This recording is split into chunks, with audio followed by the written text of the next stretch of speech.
Hello, my name is Eric Frank. I'm working for a company named 8 Years of.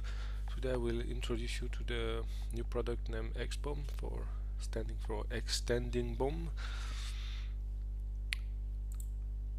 So, since this question became increasingly common, we developed xBOM to answer challenges for the SolidWorks community, bringing the gap between complex and costly PLM system and SolidWorks PDM.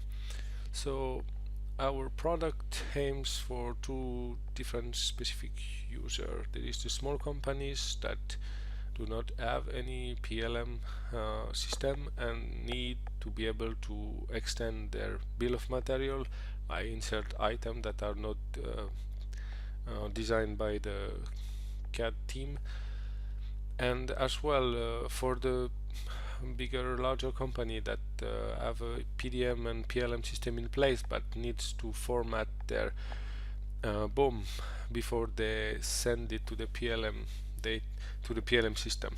So keep in mind that this is our two kinds of basic users. So the xBOM concept, how everything started was by those questions. If you ever wonder those questions yourself, then the xBOM might be helpful for you or your customer. How do I match CAD and other BOM data together? How do I make BOM specific edits? How do I keep my BOMs into the PDM vault environment? How do I lock down the BOM content? And how do I sort and filter long BOMs? And how I know what changes were done in my bill of material. So this is really the key question that xBOM is trying to answer. So now it's time for a small demonstration. So xBOM is essentially a EPDM add-in, so it's integrating to the PDM user interface. So to create an xBOM from the SolidWorks assembly, use the same right-click menu that you use for other word action. So here is the user interface of the xBOM. So the BOM data is blank initially, and so we can determine the best sources we want to view. So in this case we will start with the PDM data. So the PDM data retain the configuration property we are familiar with, and we are excluding those that don't meet our requirement. In this case, the add configuration do not fulfill our master key requirement, so essentially is the part number, so it's automatically excluded from our bill of material. Now that the data was retrieved from the PDM and had to our database, it's build it and display it to us. So in the general section we can see that we have different options. So we have the as built against the latest version, we have the version we are currently working, we can see the different configuration we have in the system. As well, here we can see the xBOM view, so the administrator can configure different views of the BOM data for different audience, even filtering out data from different sources. So for example, here I have a purchasing BOM and non-CAD data, so now we can see that as I don't have any, I've only imported the EPDM BOM, I don't have any non-CAD data. Here you can see it's Excel, CSV. So here I come back to the BOM, so and I would save it. So xBOM file our version control and work with your existing workflow. We will build up some versions as we go along in this demo. So here I will make a check-in. Next, we will add item to our xBOM that does not appear anywhere else in our database. For that we will create an empty xBOM and create new item, so we can reuse that BOM later on. So here I will define a unique number and add a description. So we will create some required item for the, let's say, for all the assembly, for all your assemblies. So required item for assemblies, and it's an assembly kit. I click next. Then it will ask me where I want to save it, so I just specify the same location where I created, and again we have the same user interface for the xBOM. Now we will insert item from that BOM. So we have either two ways, either from the ribbon bar insert or either from the right click and insert child row. So using our item manager, we have an option to inserting item that already exists in our database. So if I just click the search, I just have all the items that were created, or I can use the create new one from scratch. So this is what I would do. I will create 3 items.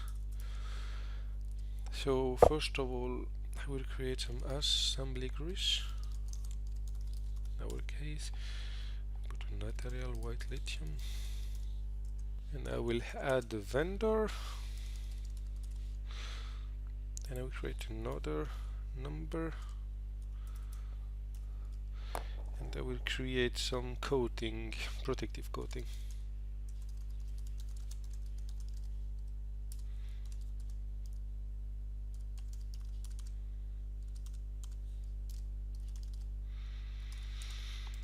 Additionally, I would create some datasheet, some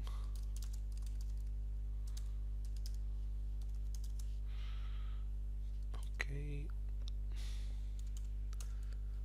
MDSD, or I can add a name here as well, grease and coating. I just select those 3 items here, and they will be automatically inserted in the document. Additionally, I can update the quantity,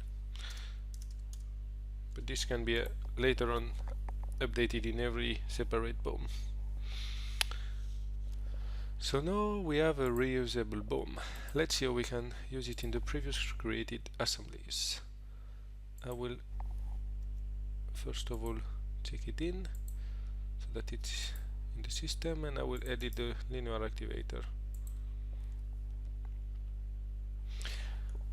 So using a separate BOM for those separate items, we can use the workflow and the permission from the PDM to ensure that our data is accurate and it meets the company standard for the right people, and the right people get notified.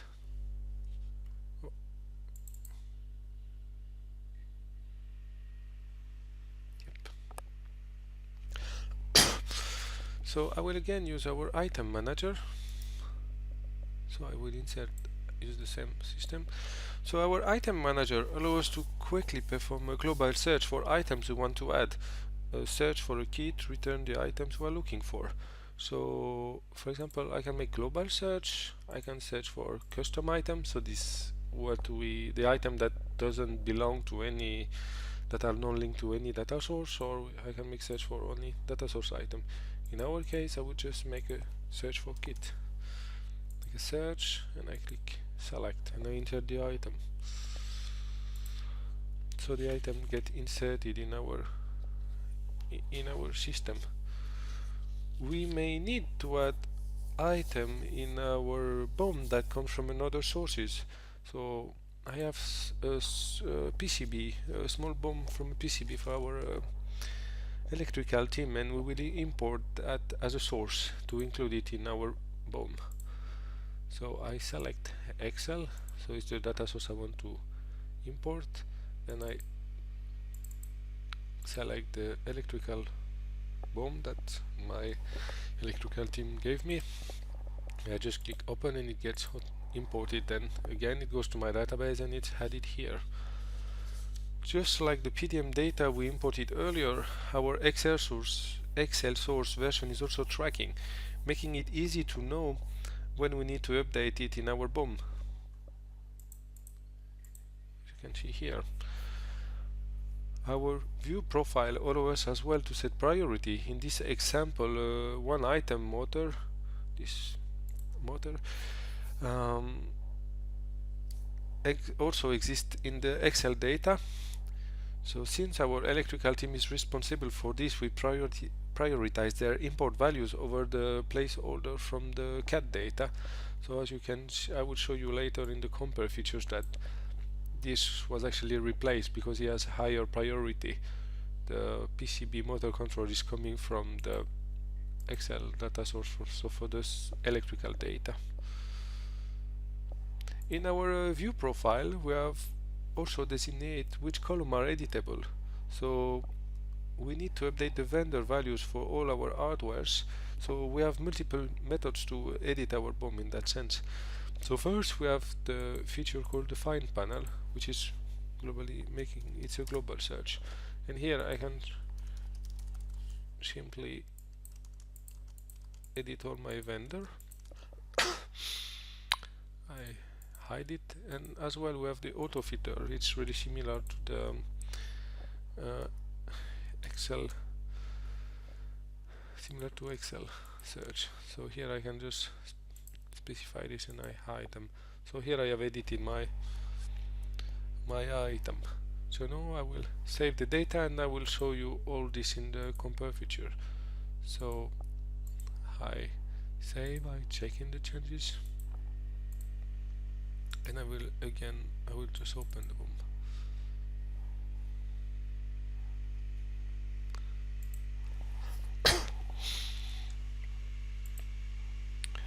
So this is our compare tool. Here we can see what changes were made with version 3 and the previous version 2. So here we can see all the editable value that we have added. The Granger is not in the version 2.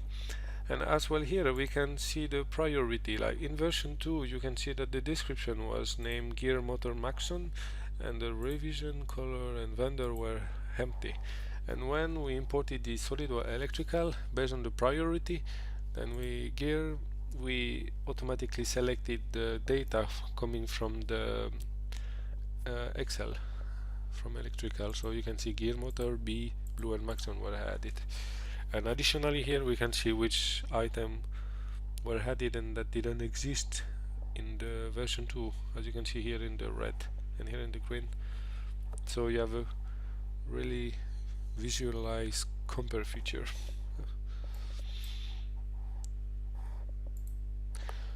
So now let's see how this lower BOM is reflected in an eye level. So I have here a gripper that is actually using that linear activator. So I will create xBOM for it, and I will import the data, the EPDM standard again. Again we get the same warning because the configuration doesn't meet our requirement, and here we get an additional dialog. So we get a warning that a component in our BOM is already an xBOM item. This let us know if anyone is actively working on that component.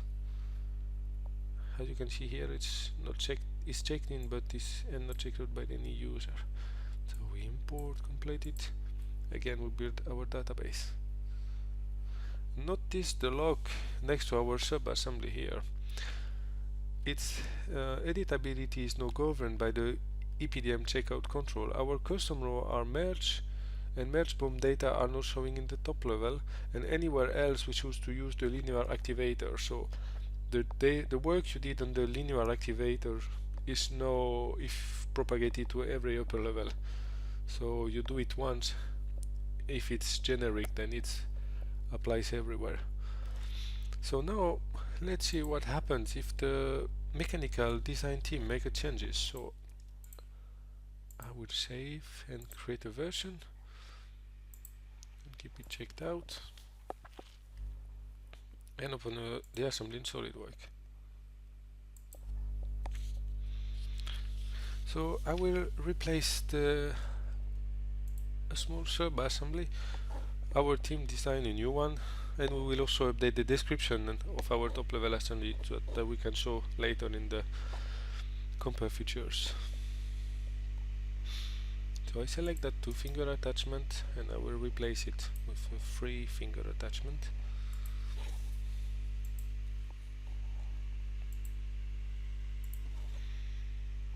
Yes.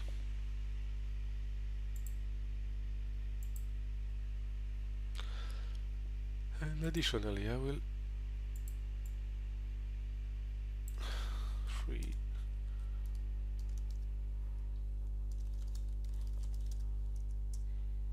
okay.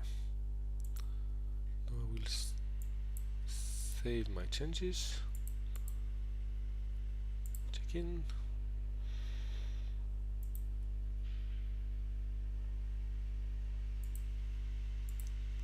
and I can go back to my vault.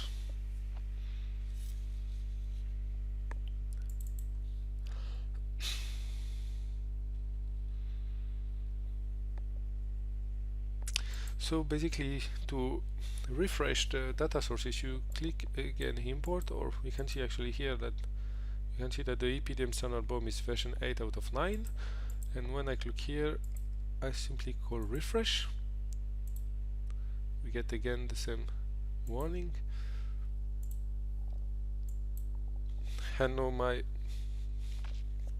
BOM data is updated. We can see here that we have the 3-finger version and that the attachment here was changed from 2-finger to 3-finger, but notice that we haven't lost any of the linked value because the item stayed the same. So when we refresh the data, the linear activator shot was the same, so all the work you did previously is retained. So we will save it, and I will make a new version of it, check it in, and I can show you the compare feature as well.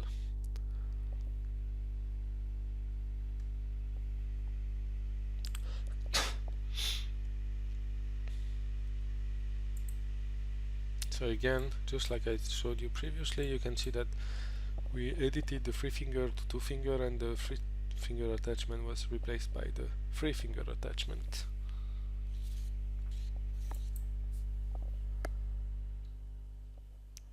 So now I will edit it again. Yes, it should open. So at any time we may need to overwrite low level value to switch to the higher level BOM. Even though our linear activator is checked in and read-only, we can still enter value that will persist only to the upper level xBOM. So for example here I can edit the description of that linear activator. For example, I can remove the short, I can add some new coloring, and notice that now that the linear activator is locked, it will not the changes will not reflect to it, it just reflects to the high level BOM. And for example as well, we can just change the vendor.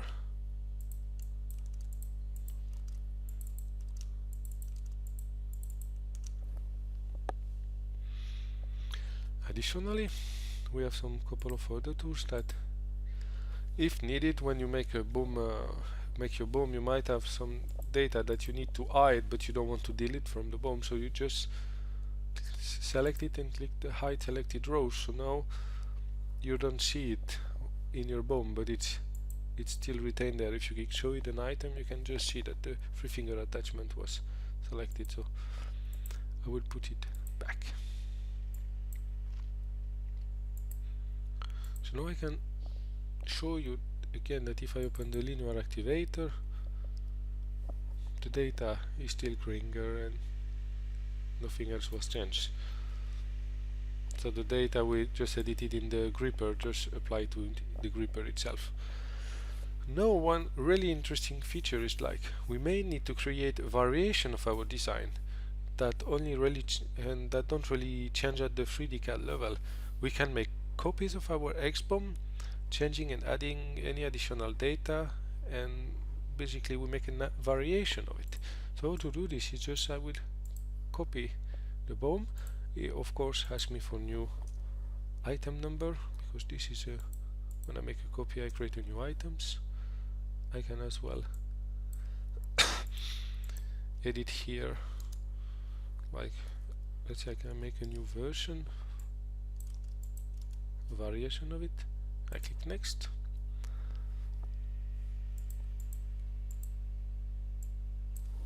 so I can just rename it xBOM short variation. Yes, and let's edit it.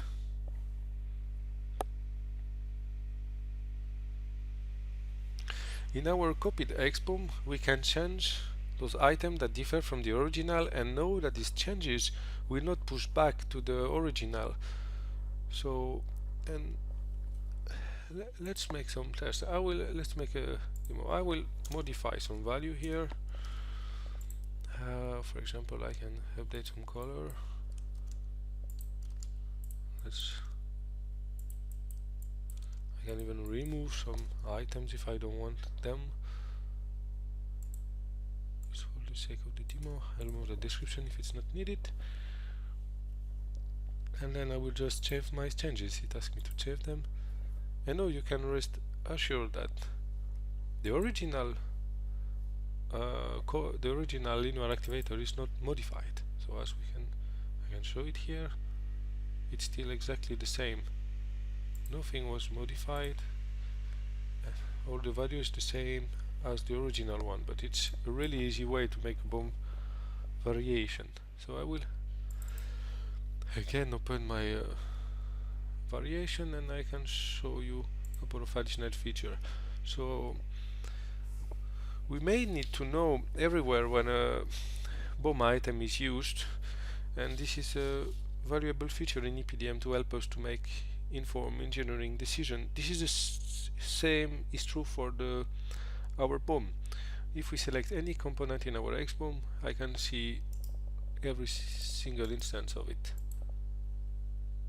So if I select that item, I can see that it's used in the linear activator short, simple, and the variation of it, the short 110 and the simple 110.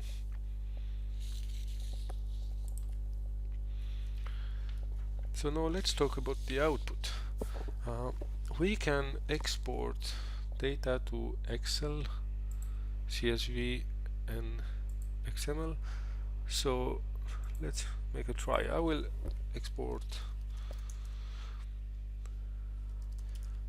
the Excel file. So I click save, and notice data is saved. I just go here, and you can see that the Excel file was created. So this generate a PDM BOM in the PDM Excel format. So, and you can see all our changes are there, everything that we have done. So we can do the same for CSV, and additionally we have a print feature. So the print feature allows we have quite lots of different options. We can scale, make margin, orientation, size. We can make a watermark. There we are as well some bit additional export if you really need some additional features. So we have more advanced export here. So if I put CSV, then I can have more specified things. So in this case, and here all the data, all the options you use, if you close them, they are saved for your the next time you open them. But that's basically it for the xBOM editor. I can quickly show you how it works on the administrative side. So when you need to create an xBOM, basically you need to do two things. First, you create the data source. So the data source is you specify which data from the Excel or from the EPDM BOM you want to retrieve, and after you build your views. So you build your views based on your data source. So here I can just quickly show you. So if I open the data source, here you can see the 4 different types that you saw in the views. EPDM standard, so it's the standard BOM, and the Excel from the SOLIDWORKS electrical. So if I just quickly show you how it works, like here you have your xBOM columns and the source field. So the source field is basically the EPDM BOM name, and then the right you just define to which column it goes in the xBOM. Here one important feature is this master key. So here we defined that the number is the master key. So this is how this item is represented in our system. So it's a unique number. And once you've created your data sources, then you can just go to the xBOM profile manager, where here you can design your BOM. One thing that I mentioned previously is that the Excel data you can see here, the SOLIDWORKS electrical has priority over the EPDM standard. We can see it here. For example, if we take the description, we can see that the Excel is before the EPDM standard. So when we are building our views, we first check if the Excel has the data. So here in this case before PCB motor, and if not, then we go to the next one, and so on and so on. And here you can define actually which data sources for each column you want to use. But that's basically it. You specify the data source, you specify your views, and then you're kind of ready to go. So let's go back to our presentation.